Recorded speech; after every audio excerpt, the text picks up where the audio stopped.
날마다 말씀과 동행하는 동행 묵상 시간입니다. 25년 4월 7일 월요일입니다. 누가복음 20장 1절에서 18절.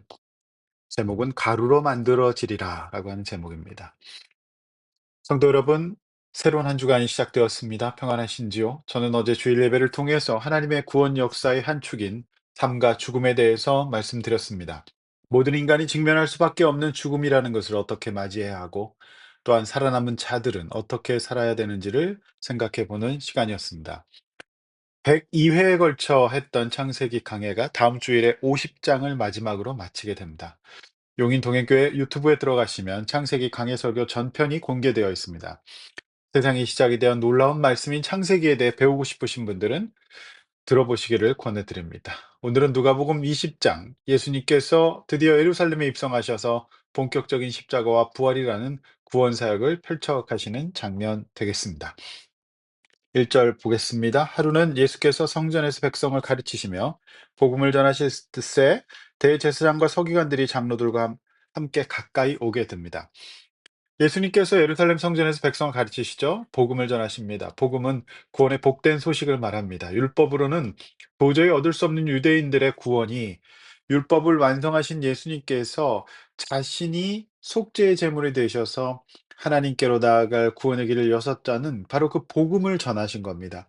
그러니 당시 구약에 오실 예수님을 가리키고 있는 유대교 종교 지도자들은 율법 가운데 매여 있게 되고 사람들을 그렇게 가르쳐서 아 그들의 기득권을 유지해야 되는데 예수님께서 그 율법은 시대는 갔고 이제 예수 그리스도 하나님이신 예수 그리스도의 대속을 통해서 "나를 통해서 구원받는다." 이 말씀을 하시니까 큰일이 났죠. 그러니까 2 절에 그들이 "무슨 권위로 이런 일을 하냐."고 "그 권위를 주신 이가 누구이냐? 어디서 자격증 받았냐?" 어 "누구 맘대로 이런 말 전하냐?" 이런 거를 이제 도전한 겁니다. 이들의 태도 속에서 그들의 교만과 과장된 권위의식이 느껴지죠. 3절 예수님께서 "그러면 나도 한 말을 너에게 묻겠다."라고 하십니다. 자 4절 "요한의 세례가 하늘로부터냐 사람으로부터냐?" 이런 말씀을 하시죠. 질문이었습니다. 예수님이 오시기 전 이 예수 그리스도를 예비했던 사실상 마지막 선지자는 세례 요한이었는데요. 그는 "내 뒤에 오시리가 바로 그분 예수 그리스도 구원자"라고 전했습니다. 그래서 만약 유대교 종교 지도자들이 세례 요한의 권위가 하나님으로부터 온 것이 맞다라고 인정하면 그 세례 요한이 전하는 예수님을 인정하는 셈이 되기 때문에 하늘로부터 왔다고 할 수 없습니다. 그런데 만약 또 사람으로부터 사람이 만든 것이다. 그러니까 세례 요한을 무시하거나 비하하면 당시 사람들에게 지지받고 있었던 세례 요한을 비난하는 셈이 되었기 때문에 그들 역시 안전할 수 없어요. 그러니까 이러지도 저러지도 못하는 그 질문을 예수님께서 하신 겁니다. 5절 6 절이 바로 그 말씀입니다. 그들이 서로 의논하여 이르되 만일 하늘로부터라면 어찌 그를 믿지 않겠느냐. 그리고 만일 사람으로부터라면 백성이 요한을 선지자로 인정하니 그들이 우리를 다 돌로 칠 것이다. 세례 요한은 유대인들의 절대적인 지지를 받고 있었거든요. 그래서 그들이 하는 말이 뭡니까? 어디로부터인지 알지 못하노라. 참 비겁하죠. 알려고 하지 않았던 겁니다. 그들은 그냥 지금까지 살아왔던 그 관성대로 뭐 귀찮고 그다음에 무엇보다도 그들은 그들의 기득권을 유지하면서 뭐 하나라도 내려놓고 싶지 않았던 겁니다. 어제 제가 창세기 49장 50장 초반까지 설교하면서 이게 숨지 않았던 겁니다. 뭐 하나도 쳐내고 싶지 않았던 겁니다. 그러니까 이러지도 저러지도 못하는 바보가 되는 겁니다. 모르겠다. 그러면 예수님께서도 "너희에게 이르지 않겠다." 이렇게 하시죠. 대제사장들과 서기관들이 예수를 믿지 않았습니다. 하나님께서 이 땅에 보내신 우리의 구원을 이루실 그리스도라는 것을 믿지 않았어요. 그러니 그들은 자신도 세상도 하나님도 몰랐어요. 아무것도 모르는 사람이 된 겁니다. 그러니 예수님께서도 전혀 믿을 생각이 없고 설명해도 받아들일 생각이 없고 비난밖에 할 줄 모르고 교만한 그들의 본심을 아시고 그러면 "나도 대답하지 않으시겠다." 이렇게 말씀하신 겁니다. 자, 이 부분 보시면 예수님의 지혜를 볼 수가 있죠. 세상에서 많이 배우고 똑똑하다는 소리를 듣고 사회 경제적 높은 지위를 가지고 있는 사람들이 많이 있습니다. 그러나 저는 지금까지 인생을 살아오면서 나름 다양한 계층의 다양한 분들을 만나 보았습니다. 분명한 것은 예수님을 그리스도로 영접하지 않고 그분 앞에 겸손하고요. 나의 주 나의 하나님으로 예수 그리스도를 믿지 않는 사람들은 그 중심에 기준이 없어요. 그저 시류에 따라 흘러갈 뿐입니다. 오늘 본문의 유대교 지도자들이 그들이 영혼의 문제에 직면하지 않고 여론의 눈치를 살피고 비굴하게 자신들의 기득권을 보호하려고 하는, 손해 보려고 하지 않으니까 모르는 겁니다. 그러니까 비겁한 대답을 한 겁니다. 인생이 허무하고 어디로 와서 어디로 가는지, 그리고 소신과 흔들림 없는 내적인 힘을 가지고 살고 싶으십니까? 그러면 제일 먼저 해야 될 일이 내가 예수님의 대속이 필요한 죄인이라는 것을 인정하시고 예수님을 나의 주 나의 하나님 영접해야 됩니다. 나를 구원할 수 없는 이 땅에 그 허접한 것들을 꼭 붙들고 그게 없으면 죽을 것처럼 살면 안 됩니다. 그래야 뭔가 알 수 있습니다. 그래야 똑똑해지고 지혜로운 판단과 말을 할 줄 아는, 인격이 성숙해지고 겸손해지는 그런 일을 겪을 수 있습니다. 이 세상 그 어떤 치료를 받고 심리적인 지지와 도움을 얻을지라도 예수 믿고 구원받지 못하면 인생에 대해서 답을 못 찾게 됩니다. 겉으로는 똑똑해 보일지 몰라도 바보가 될 수 있다는 말이죠. 우리는 지난 주간에 부자 관원, 이 뭐 여러 가지 모습 봤습니다. 그들의 가장 어리석은 거는 자신들은 너무 의롭고 너무 성실했고 너무 하나님 앞에서 죄인이 아니라는 거예요. 율법 다 지켰다는 겁니다. 그런데 그들은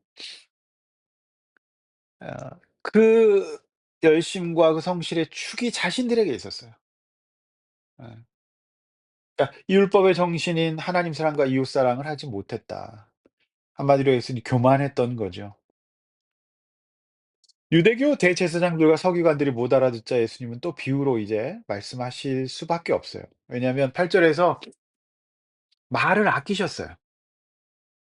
왜 그렇습니까?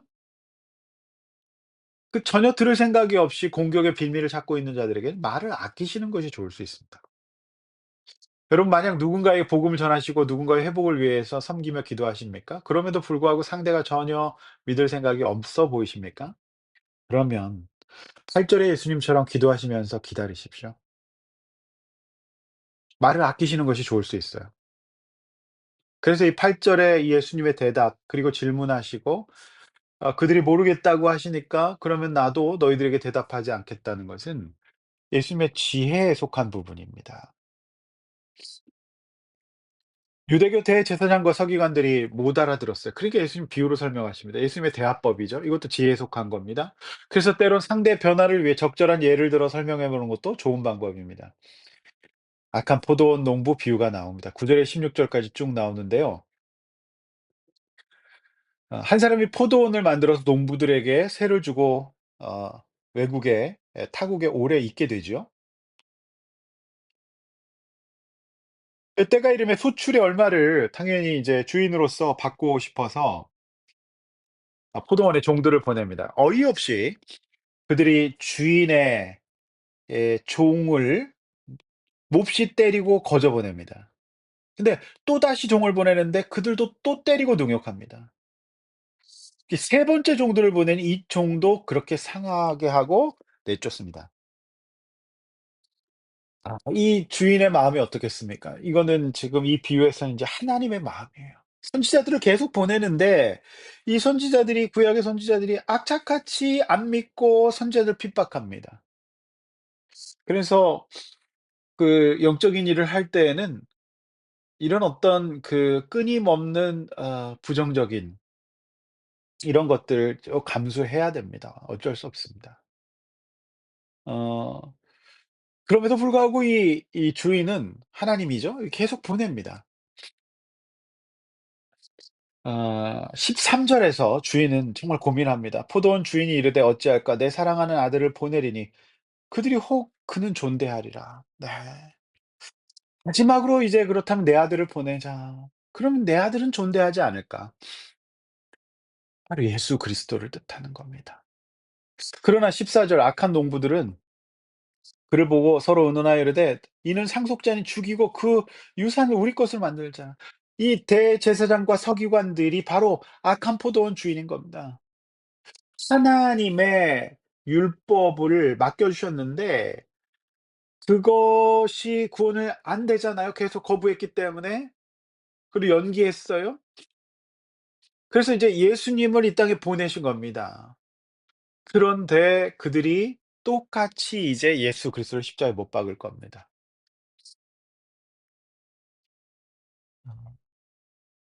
설마 했던 일들이 이 14절의 최악의 시나리오가 15절에서 일어나죠. 포도원 밖에 내쫓아 죽입니다. 그러면 포도원 주인이 이 사람들 어떻게 하겠습니까? 16절 악한 농부들은 진멸당에 마땅합니다. 진멸하죠. 그리고 그 포도원을 다른 사람에게 줄 것입니다. 이 비유를 들은 사람은 "그런 일을 해서는 안 될 것이다."고 동의하죠. 마지막 17, 18절 유명한 말씀입니다. 이 비유의 아들은 예수님이신데요. 기록된 바 건축자의 버린 돌이 모퉁이의 머릿돌이 되었다. 이 돌 위에 떨어지는 자는 깨지겠고 이 돌 위에 사람이 떨어지면 그를 가루로 만들어 버리리라. 아. 여러분, 하나님은 그 아들 예수 그리스도를 이 땅에 보내시고 십자가에 죽으심으로 우리의 죄를 대속하시고 부활하실 겁니다. 그러나 산돌 대신 예수님은 오히려 모퉁이 돌이 되어 새로운 구원의 건축물을 세울 것입니다. 우리를 성전으로 만들 것입니다. 그리고 이 돌 위에 떨어지는 자, 곧 예수 그리스도를 믿지 않는 자들은 깨질 것이고 가루가 될 것입니다. 예수 외에는 구원이 없다는 겁니다. 그러니 여러분, 우리가 인생을 살면서 이 땅의 모든 지혜와 지식도 좋고요. 명예도 좋고 다 좋은데 언제나 우리가 그분을 대적하지 않아야 됩니다. 그분 앞에서 그분 앞에 깨지지 않아야 됩니다. 그분 앞에 그러니까 인제 대적하는 거죠. 가루가 될 수밖에 없는 겁니다.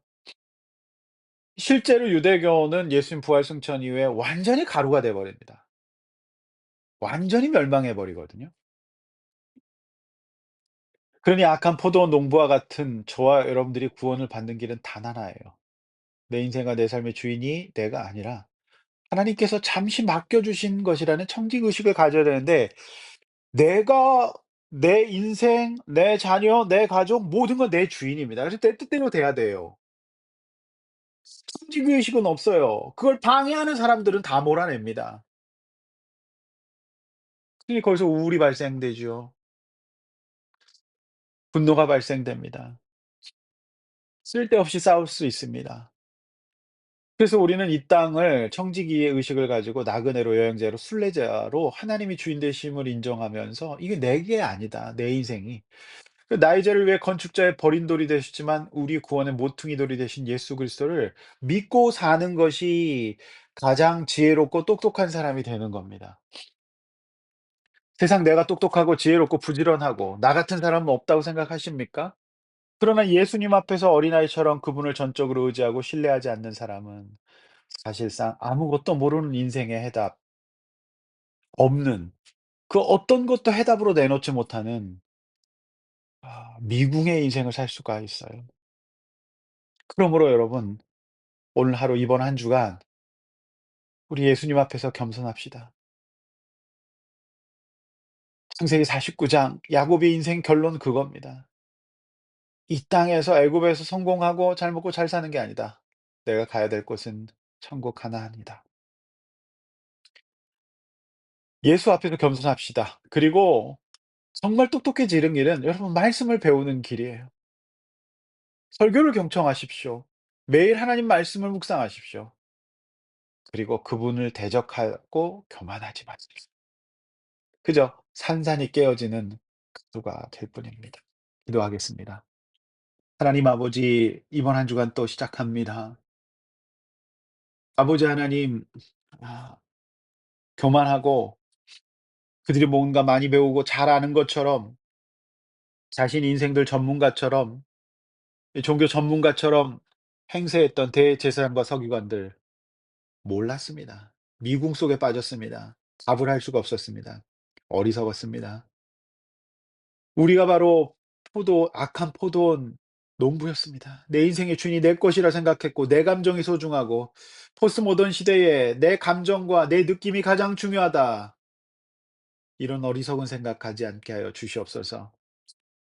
포도원 주인이 하나님이십니다. 내 인생의 주인 하나님 앞에 그의 아들 예수 그리스도를 보내셨으니 그분 믿고 구원받고 겸손하게 살아갈 수 있도록 이번 한 주간 우리를 지켜 주시옵소서. 믿음의 가치로 하나님 말씀 잘 배워서 지혜롭고 똑똑한 사람 될 수 있도록 인도하여 주시옵소서. 인생에 답이 없습니까? 성경 말씀 속에 예수님 안에 있다는 것을 믿고 거기에 집중하게 하여 주시옵소서. 예수님의 이름으로 기도하옵나이다. 아멘.